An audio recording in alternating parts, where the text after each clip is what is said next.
sa katabi mo, obey daw. Sa kabila, sumunod ka.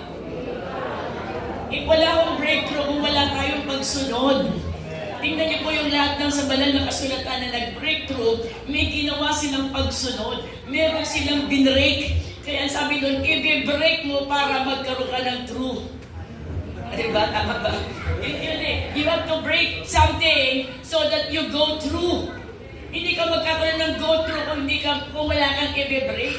Katulad kanina, nag-offering. Dati pag nag-o-offering ka, sasabihin mo, okay, nagta-text ka, Lord, 5% lang kasi sobrang laki eh. Gusto mong mag-breakthrough, sige Lord, gagawin ko ng 10%. Kung ikaw yung nag-10% na, Lord, gusto kong mag-breakthrough, gagawin ko 20%. That is breakthrough. Ibig sabihin, may i-break kang normal na ginagawa mo at gagawin mo in a challenge way. Kaya nga, profound shifting. Nag-shift ka.